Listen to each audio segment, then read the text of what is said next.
Shalom, shalom, le habla David Mariano Moshe Otero de los Caminos de Israel. En este video o en esta charla, la pregunta que se hizo algún tiempo atrás que yo posteé es dónde dice las escrituras que supuestamente Jesús fue ungido. Pues obvio, hay un solo pasaje en la Biblia cristiana, si no estoy equivocado, está en Lucas, el capítulo 4, donde Jesús entra en el templo para leer la lectura de la Haftará, que se encuentra en Isaías 61, verso 1, donde en sí él lee el del profeta Isaías. Para aquellos que no saben, Isaías era descendiente de David, también reconocido como un profeta de Dios, era ungido por la gran asamblea, ungido por Dios con aceite. Él podía haber tomado lo que era el trono de David, pero ya había alguien en pie que era de lo que es legato, la cual era Agai, era también más tarde Ezequías.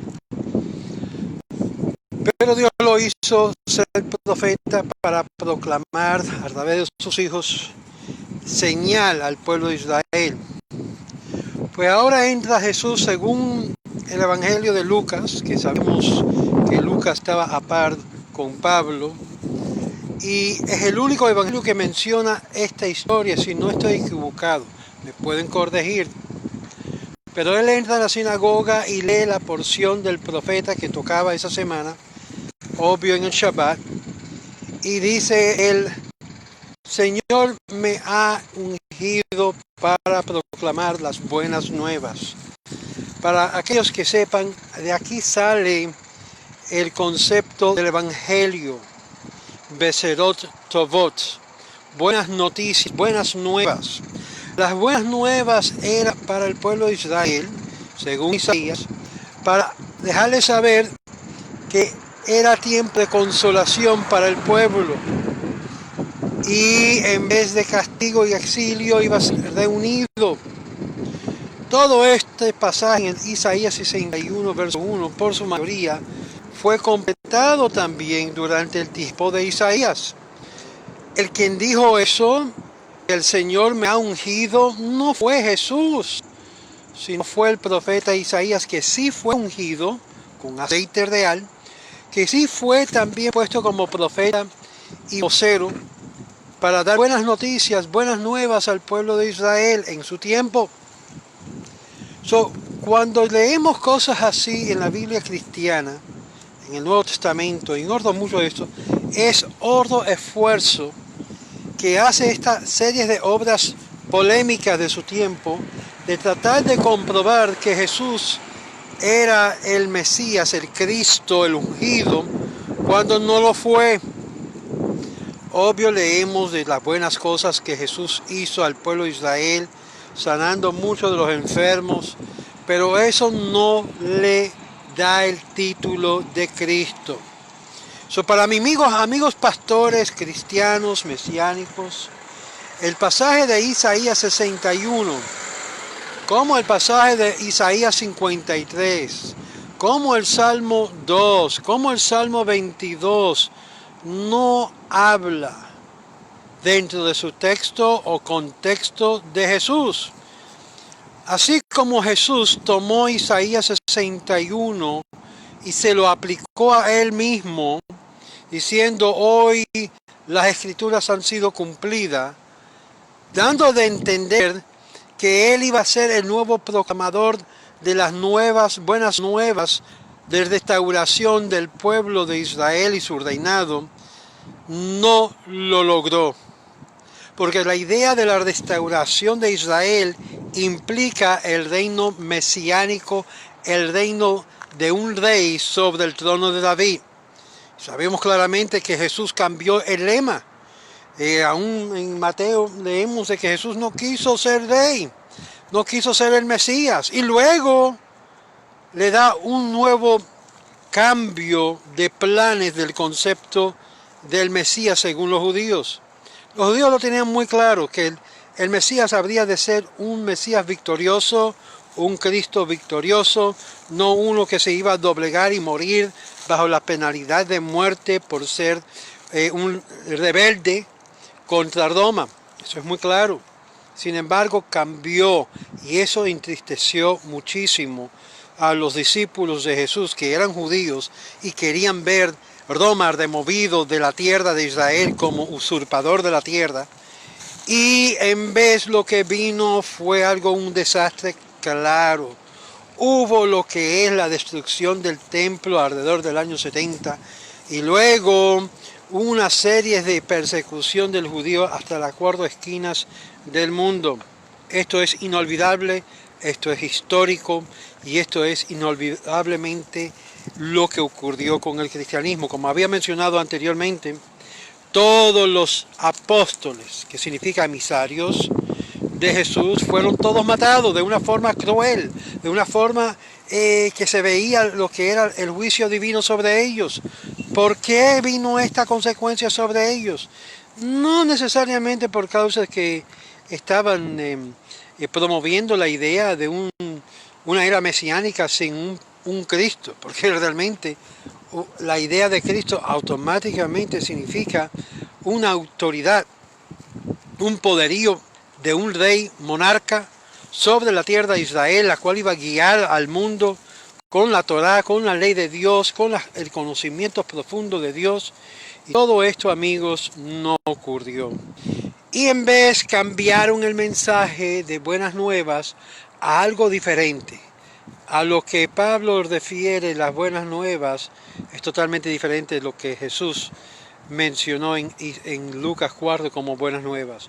Si vas a ver lo que significaba buenas nuevas según el profeta Isaías y buenas nuevas según lo que dice Jesús, son más o menos más cercanos. Pero cuando lo compara con lo que dijo Pablo, es como noche y día, es como cambiando una religión entera. Y tristemente, hoy en día sufrimos de lo que es esta tergiversación histórica que ocurrió en el pasado y muchos hasta el día de hoy están sufriendo lo que es la confusión, lo que es el desentender del mensaje original dentro de su contexto. Y es por eso que citando textos afuera de su contexto, siempre, amigo, es un pretexto de crear algo nuevo en la cual Dios no ha autorizado. Y es ahí donde hallamos en la actualidad el cristianismo moderno, el cristianismo de un evangelio barato. Y es por eso que yo tengo que ser honesto con cada uno de ustedes, pastores. Puedes estudiar, puedes seguir, pero no importa, porque la persona que rechaza lo que es la Torá, rechaza la verdad, rechaza la ley de Dios, rechaza la vida eterna. Esto fue muy claro aún por las palabras del mismo Jesús, que dijo claramente que cuando el hombre rico se acercó y le dijo, ¿qué tengo que hacer para heredar el mundo venidero? Y Jesús le respondió claramente, ¿por qué me llamas bueno? Solamente hay uno bueno, Dios. El mismo se incluye como algo no bueno. Número 2, ¿qué dicen los mandamientos? Es decir, ¿qué dice la ley? Y cada vez que hacemos y decimos esto, ¿qué dice la ley? ¿Qué es lo que hay que hacer para tener una porción en el mundo venidero? ¿Qué dice la ley? La mayoría no saben lo que la ley dice. Simplemente los 10 mandamientos, pero hay mucha más parte de la ley que solamente los 10 mandamientos. Y sin embargo, aún así, insisten a enseñar a los demás, no que ya la ley fue abolida, ya la ley ya no sirve, ya no existe, ya no tiene vigencia. Y cuando alguien como yo o cualquier otro le diga, sí, la ley tiene vigencia hasta el día de hoy y tendrá vigencia hasta la llegada del verdadero Mesías. Y hay que entenderlo, hay que comprenderlo y hay que abrazarlo. Entonces se ponen, tú eres de la ley, legalista, nosotros somos de la gracia. Y sin embargo, utilizan la gracia para poder abundarse en lo que es contrariedad contra la ley. Y justifican lo que es todo esto, que es contrario a lo que Dios mandó al pueblo de Israel. Y me hago recordar siempre para ustedes los cristianos, y deben recordar, Jesús fue muy claro con sus palabras cuando dijo él a sus discípulos, todo lo que manda los fariseos y los escribas, hazlo. Él no dijo, habla con ellos, vamos a discutir con ellos, vamos a elaborar una idea diferente que ellos. Ese fue Pablo. Pero no fue Jesús. Entonces, tenemos que hacerle a ustedes la pregunta, ¿a quién sigues? ¿A Jesús o a Pablo? Y después de eso, hay que hacerse la pregunta, ¿a quién vas a seguir? ¿Al hombre o Dios? Porque claramente nosotros estamos obligados de seguir lo que Dios mandó, no lo que el hombre mandó. Y lo que el hombre mandó puede ser abolido, puede ser totalmente no vigente, como sabemos que ha ocurrido con lo que es el Nuevo Testamento. Por lo tanto, cuando me citan el Nuevo Testamento, le digo, ¿cómo me vas a citar algo que en sí el mundo judío y aún los antiguos nunca aceptaron como sagradas escrituras? Me citan hebreo, me citan casi la mayoría de las citas que me dan no viene de Jesús, porque de Jesús, a que sea por lo menos, podemos hallarlo dentro de el perímetro de lo que es la Torá. Pero cuando citan a Pablo y citan a los demás, que es contra la ley, obvio ya están fuera de la palabra de Dios. Y eso es la mayoría del Nuevo Testamento, amigos. Lo que hoy en día es el cristianismo está basado en lo que se llama la teología paulina, que es anti-ley. Lo que hoy en día se llama cristianismo, de verdad da su establecimiento no por Jesús.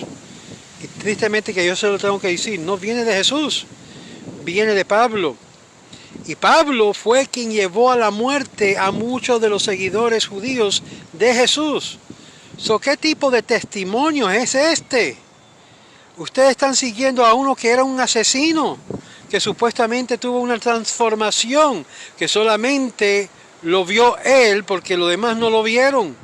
Y por muchos años, los mismos emisarios, verdaderos emisarios, le pusieron una gran cuestión de confiabilidad en Pablo.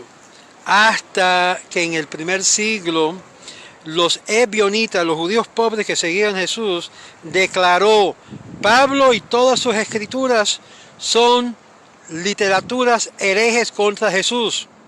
Yo concuerdo, yo lo he analizado al pie de la letra. Todo lo que dijo Pablo sí es una herejía, una desviación de lo que realmente dijo Jesús. Pero por lo menos podemos decir, él paró su asesinato. Él paró matando a judíos que creyeron que Jesús era el Mesías. Y sabemos lo que sucedió con el movimiento. El movimiento no creció como mucha gente piensa. Fue puesto a un par de lo que es el órgano del movimiento inicial. Así como dijo Gamaliel, y ahí cumpliendo lo que es la falsa movimiento mesiánico que casi se logró, y lo querían, tenían la esperanza que quizás hubiese sido, pero como pasa en la historia judía, muchos mesías potenciales, muchos cristos potenciales surgieron, se levantaron, y ninguno de ellos, incluyendo el mismo Jesús, logró el ser el verdadero ungido de Dios, de la manera de Dios, por el formulario de Dios, en el tiempo antiguo como el presente, hasta el día de hoy. Todavía esperamos el verdadero Mesías ungido de Dios, con el proceder bíblico según la ley de Dios. Y esto, amigos, es lo que implica Isaías 61, verso 1, cuando Isaías el profeta mismo dijo de él mismo, yo he sido ungido para proclamar las buenas nuevas. El profeta, que Jesús trató de tomar sus palabras y apropiarse de ello en un Shabbat, cuando estaba leyendo del libro profeta, es otra cosa totalmente al juicio de cada uno de ustedes. Para nosotros no recibió unción, nunca recibió coronación, nunca recibió un reino que reinara aquí en la tierra, no allá en el cielo. Porque en el cielo no sabemos quién está reinando. Sabemos solamente Abba, el Eterno, es el único que está reinando. Pero Jesús, amigos, hay muchas probabilidades que no, que sí. Y es por eso que yo les digo a ustedes los pastores, estudien por favor, conozcan bien, no hablan barbaridades como hacen hablando por ahí cosas que no son. Le habla el rabino Moshe Otero deseándole a ustedes un feliz día de semana y que aprenden la Torah, porque la Torah en sí es la lámpara a nuestros pies, es lumbrero a nuestro camino, y es ella que es el árbol de la vida, no un hombre, sino la palabra viva de Dios. Shalom.